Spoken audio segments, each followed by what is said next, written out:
जी हाँ, सीरियल तुम से तुम तक के करवा चौथ स्पेशल एपिसोड में वो हो गया है जिसकी किसी ने कल्पना भी नहीं की थी। जहाँ सब सोच रहे थे कि ये करवा चौथ प्यार और इमोशन से भरा होगा, वहीं अब कहानी ने ऐसा करवट लिया है कि दर्शक भी सन्न रह गए हैं। अनु का करवा चौथ, आर्य की जिद और जलंधर का प्लान, इन तीनों ने मिलकर सीरियल को बना दिया है एकदम फुल धमाकेदार थ्रिलर। कहानी की शुरुआत होती है मोहल्ले की रौनक से। हर तरफ सजी थालियां, सजे चेहरे और अनु के चेहरे पर वो प्यारी सी मुस्कान जो सिर्फ अपने आर्य के लिए थी। मगर उस मुस्कान के पीछे छिपा था डर। वो डर जिसे अनु खुद भी समझ नहीं पा रही थी। आर्य ने वादा किया था, इस बार करवा चौथ पर वो उसके सामने होगा, चाहे कुछ भी हो जाए। लेकिन क्या उसे पता था कि जलंधर पहले से ही उसकी हर हरकत पर नजर रखे बैठा है? आर्य अपनी जिद पर अड़ा है। कहता है, इस बार अनु का व्रत मैं ही खुलवाऊंगा। और बस उठ पड़ता है मोहल्ले की ओर, हाथ में ढेर सारे पिज्जा लेकर। जी हाँ, पिज्जा। करवा चौथ के दिन फ्री पिज्जा बांटने का आइडिया सुनकर मोहल्ले की औरतें तो झूम उठीं। सबको लगा, क्या बात है, कोई तो है जो आज के दिन भी मजा बांट रहा है। लेकिन उन्हें क्या पता था कि ये पिज्जा नहीं, असल में मौत के साए की खुशबू थी। इधर अनु छत पर खड़ी आसमान की तरफ देख रही है। चांद अब तक नहीं निकला, पर उसके चेहरे पर बेचैनी साफ है। दिल में एक ही सवाल घूम रहा है, क्या वो आएंगे? हर सेकंड जैसे उसकी सांसें थम जा रही हैं। तभी दूर से आती है आर्य की आवाज, पिज्जा फ्री है, आज करवा चौथ स्पेशल ऑन फर। अनु का दिल जैसे धक से रह जाता है।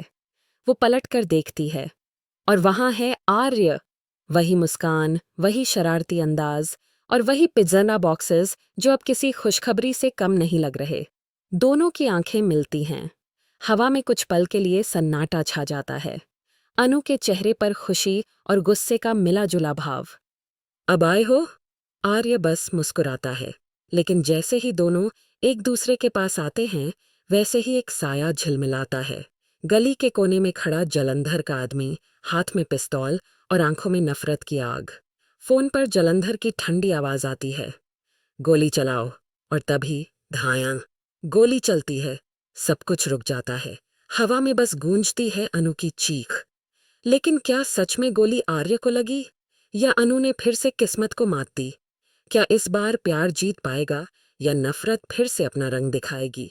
जानने के लिए तैयार रहिए, क्योंकि आगे जो होने वाला है वो सीरियल तुम से तुम तक का सबसे बड़ा ट्विस्ट साबित होगा। सन्नाटा, सिर्फ सन्नाटा। मोहल्ले की सारी आवाजें जैसे एक पल में थम गईं।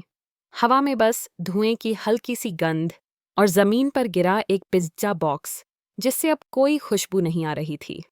अनु की आंखें फटी की फटी रह गईं, जैसे वक्त ही थम गया हो। उसने देखा, जमीन पर गिर पड़ा है, लेकिन अगले ही पल वो समझ नहीं पाई, ये क्या हुआ? क्या गोली सच में आर्य को लगी है, या फिर कोई चमत्कार हुआ है? भीड़ जमा होने लगी। हर कोई बस एक ही बात कह रहा था, गोली चली है। मगर किसी को ये नहीं पता कि गोली किस पर लगी। आर्य की सांसें भारी थीं। अनु उसके पास भागती हुई जाती है, उसका सिर अपनी गोद में रख लेती है। आर्य की आंखें खुली हुई हैं, पर उसमें दर्द से ज्यादा डर है। डर इस बात का कि कहीं अनु को कुछ न हो जाए। अनु कांपते हुए कहती है, कुछ नहीं होगा, मैं यहाँ हूं। पर दिल के अंदर वो खुद जानती थी कि अब सब कुछ बदलने वाला है। उधर गली के कोने में खड़ा वो शूटर अपना काम करके निकलने ही वाला था कि तभी उसे किसी की परछाई दिखाई दी। जलंधर की कॉल फिर से आती है, कंफर्म करो वो मरा या नहीं। लेकिन जवाब नहीं मिलता, क्योंकि अब वहां खड़ी थी अनु, आंखों में गुस्सा, जैसे चेहरे पर खून के छींटे और हाथ में आर्य का खून लगा दुपट्टा। वो बस चिल्लाती है, तुमसे गलती हो गई, बहुत बड़ी गलती। आवाज सितहती इतनी तेज कि दीवारें भी कांप जाएं। आर्य को मोहल्ले के लोग घर के अंदर ले जाते हैं। उसकी हालत खराब है, लेकिन अभी भी वो जिंदा है। डॉक्टर को बुलाया जाता है और इसी बीच अनु सब पर चिल्लाती है, किसी ने कुछ देखा था क्या? वो कौन था? लेकिन कोई जवाब नहीं देता। सबकी नजरें नीचे झुकी हुई हैं और यहीं से शुरू होती है असली कहानी। क्योंकि अब अनु सिर्फ आर्य की प्रेमिका नहीं रही, अब वो बन चुकी है एक योद्धा।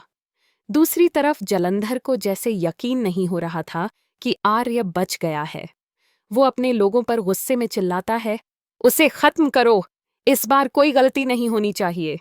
और अब वो खुद मैदान में उतरने का फैसला कर लेता है। उसे नहीं पता कि जिस अनु को वो कमजोर समझ रहा है, वही अब उसके खिलाफ सबसे बड़ी दीवार बनने वाली है। आर्य होश में आता है। मुश्किल से आंखें खोल पाता है। अनु उसके पास बैठी है, आंखों में आंसू, लेकिन चेहरे पर गुस्सा। आर्य मुस्कुराने की कोशिश करता है। तुम रो रही हो? अनु कहती है, नहीं, मैं अब किसी को रोने नहीं दूंगी। ये सुनकर आर्य समझ जाता है कि अब अनु किसी की नहीं सुनने वाली। डॉक्टर कहता है, अभी इन्हें आराम की जरूरत है। लेकिन अनु के दिमाग में अब सिर्फ एक ही बात है, जलंधर को सबक सिखाना। रात बीतती है, सुबह होती है, मगर मोहल्ले में अब डर का माहौल है। हर कोई धीमी आवाज में बात कर रहा है। लोग कहते हैं, आर्य को बचा लिया गया। लेकिन अब जलंधर चुप नहीं बैठेगा। अनु सब सुनती है, लेकिन कुछ नहीं बोलती। वो जानती है कि अब अगला कदम उसे ही उठाना होगा। और फिर वो उठाती है एक फैसला। अगर इस खेल में किसी की हार होगी, तो वो मेरी नहीं होगी। वो जलंधर के पुराने ठिकाने पर पहुंचती है। दरवाजा खुला हुआ, अंदर बैठा था अंधेरा और दीवारों पर उसकी तस्वीरें। अनु के चेहरे पर हैरानी। तो ये सब पहले से प्लान था?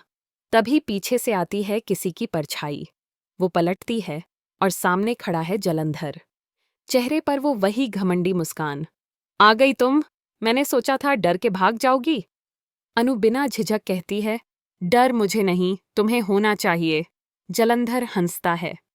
आर्य को बचा लिया, बहुत अच्छा किया, लेकिन अब किसे बचाओगी? और तभी पीछे से एक और गोली चलती है। इस बार इतनी करीब से कि आवाज गूंज उठती है पूरे मोहल्ले में। लेकिन रुकिए, इस बार गिरा कौन? अनु या खुद जलंधर? क्या ये प्लान अनु का था या किसी तीसरे का खेल? कौन है वो जो दोनों को खेल रहा है अपने हाथों की कठपुतली की तरह? गोली की आवाज ने एक बार फिर सब कुछ हिला दिया था। पूरा मोहल्ला जैसे थम गया था।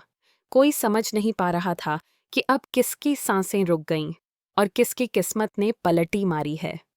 धुआं छंटा तो जमीन पर जलंधर गिरा पड़ा था।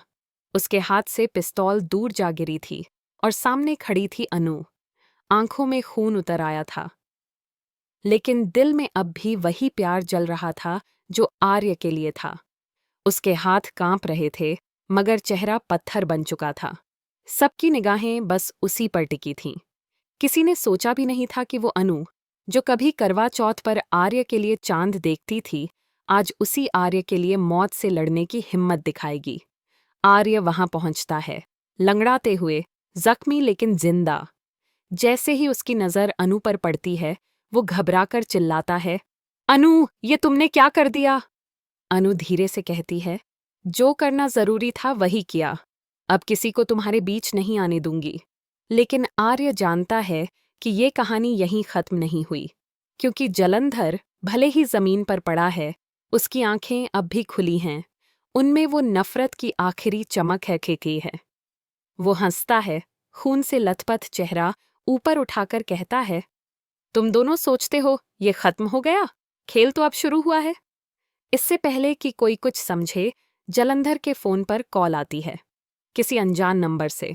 और उस कॉल की आवाज सुनकर अनु और आर्य दोनों का चेहरा पीला पड़ जाता है, क्योंकि वो आवाज किसी और की नहीं, बल्कि जलंधर के बड़े भाई रंजीत की होती है।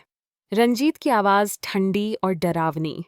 मेरे भाई को किसी ने छुआ तक तो समझ लेना मोहल्ला ही जला दूंगा।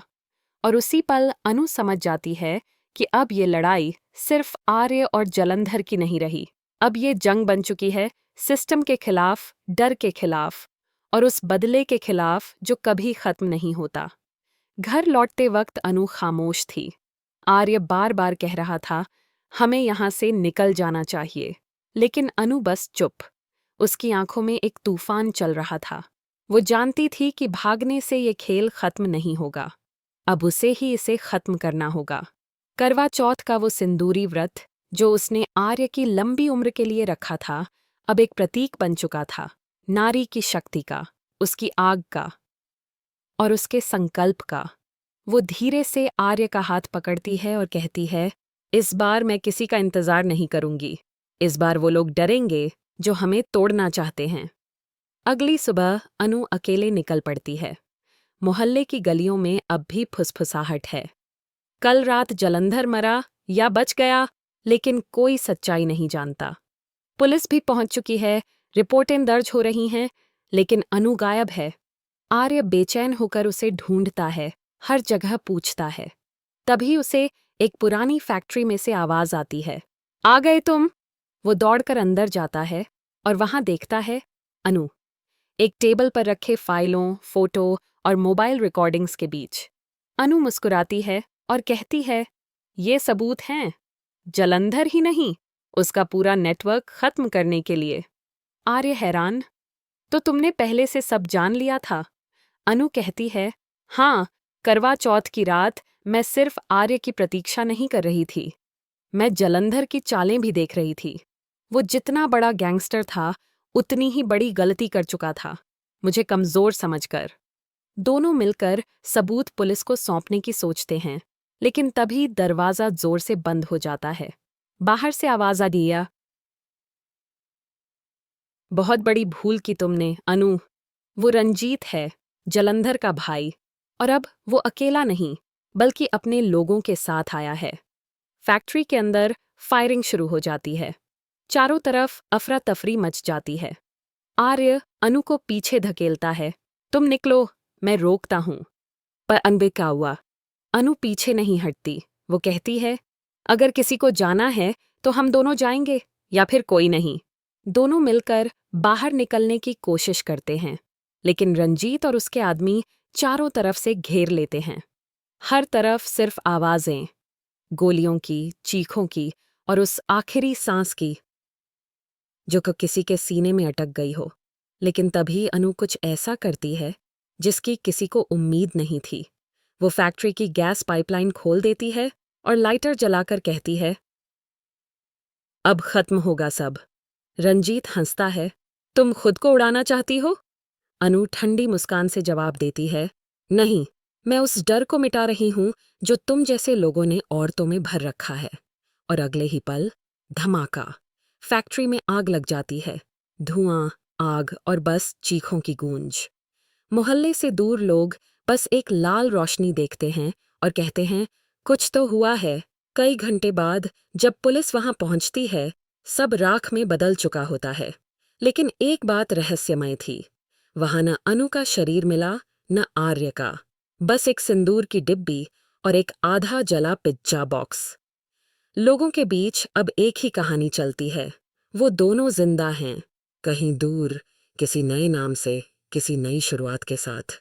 कहते हैं, करवा चौथ की रात जब चांद निकलता है तो मोहल्ले के छत पर अब भी एक जोड़ा दिखाई देता है, एक दूसरे को मुस्कुराते हुए देखता हुआ, जैसे दुनिया की हर नफरत को पीछे छोड़ आया हो।